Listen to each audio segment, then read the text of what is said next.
Assalamualaikum warahmatullahi wabarakatuh. Saya Andika Anip Kusuma dari akuntansi kelas A ingin mempresentasikan tentang eksternalitas dan tanggung jawab perusahaan. Pengertian eksternalitas. Eksternalitas adalah biaya atau manfaat yang timbul karena beberapa aktivitas atau transaksi yang ditimpakan atau dikenakan pada pihak lain di luar aktivitas atau transaksi itu. Eksternalitas terjadi ketika tindakan atau keputusan suatu orang atau kelompok menyebabkan biaya atau memberikan manfaat bagi pihak kedua maupun pihak ketiga. Eksternalitas kadang disebut tumpahan atau efek lingkungan. Jenis-jenis eksternalitas. Eksternalitas negatif. Aktivitas ekonomi yang menyebabkan dampak negatif pada pihak ketiga. Contoh eksternalitas negatif: polusi udara akibat asap kendaraan bermotor atau pabrik yang menggunakan bahan bakar fosil.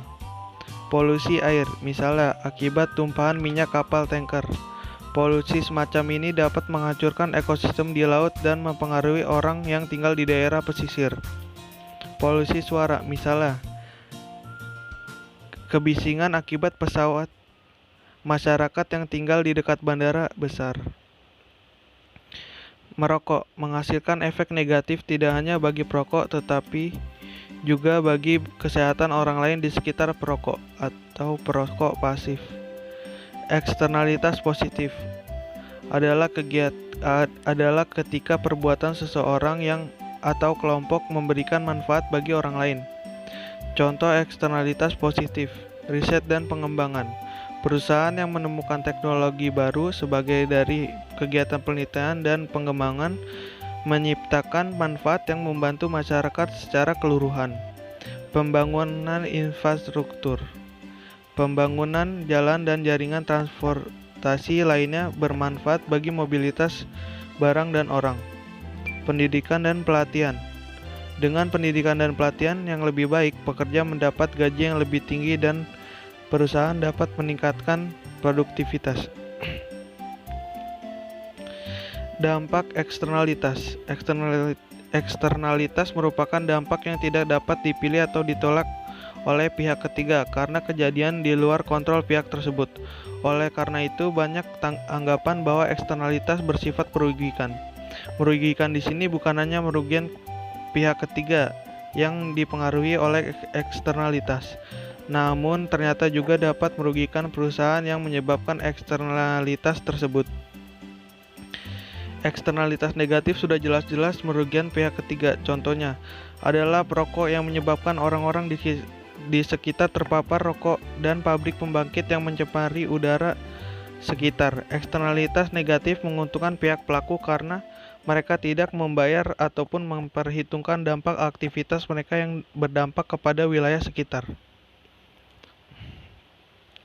Solusi untuk eksternalitas. Para ekonom membuat kebijakan mengajukan beberapa opsi untuk mengurangi eksternalitas, terutama eksternalitas negatif. Beberapa di antara solusi untuk eksternalitas adalah penegakan hak kepemilikan properti. Pendefinisian hak properti secara lebih ketat dapat membatasi pengaruh kegiatan ekonomi pada pihak yang tidak terkait. Hal ini karena banyak eksternalitas muncul karena penegakan hak properti yang tidak jelas. Pajak. Pemerintah dapat mengenakan pajak atas barang atau jasa untuk membatasi eksternalitas, terutama yang merugikan seperti polusi dan limbah. Pemerintah mengenakan sanksi pajak yang tinggi bagi produsen yang membuang limbah berbahaya, atau pemerintah juga dapat memberi keringanan pajak bagi perusahaan yang mengelola limbah lebih lanjut sehingga tidak membahayakan lingkungan. Peraturan. Selain pajak, jalan bagi pemerintah untuk membatasi eksternalitas adalah melalui peraturan. Misalnya, pemerintah dapat mengatur batas maksimum polusi karbon dioksida atau limbah. Subsidi. Pemerintah juga dapat memberikan subsidi untuk merangsang kegiatan tertentu. Subsidi biasanya untuk meningkatkan konsumsi barang dengan eksternalitas positif.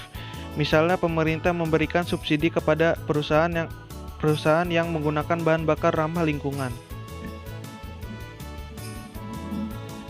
Pengertian tanggung jawab perusahaan.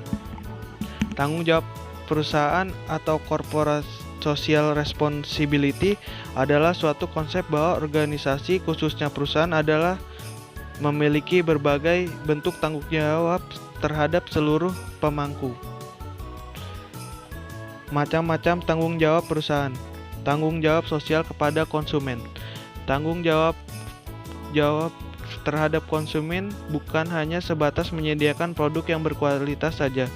Pentingnya etika perusahaan terhadap konsumen dalam melakukan pemasaran produk haruslah menjadi tanggung jawab sosial perusahaan. Harus membuat konsumen menyukai dengan pelayanan yang baik. Tanggung jawab terhadap karyawan. Hal selanjutnya, tanggung jawab terhadap karyawan yang dimiliki perusahaan tidak hanya sebatas membayarkan gaji, tetapi juga perusahaan harus menyediakan tempat kerja yang aman dan manusiawi. Apabila pekerja yang dilakukan memiliki resiko tinggi, maka sebagai bentuk tanggung jawabnya, perusahaan harus memberikan asuransi ataupun tunjangan yang setimpal dengan resiko yang dihadapi pekerjaan. Tanggung jawab terhadap lingkungan. Lingkungan merupakan faktor penting yang tidak hanya bagi keberlanjutan bisnis perusahaan, tetapi manusia secara umum. Perusahaan yang tidak memikirkan dampak sosial dan lingkungan dari operasinya akan memperoleh reputasi buruk yang dapat menimbulkan masalah ke depannya. Tanggung jawab sosial terhadap komunitas. Giving back to community adalah kalimat yang sering digunakan perusahaan dalam aktivitas sosialnya. Hal yang dapat dilakukan perusahaan adalah memberikan layanan kesehatan secara gratis, membuat program yang menginspirasi wanita, memberikan beasiswa, dan masih banyak lagi. Sekian dari presentasi saya. Wassalamualaikum warahmatullahi wabarakatuh.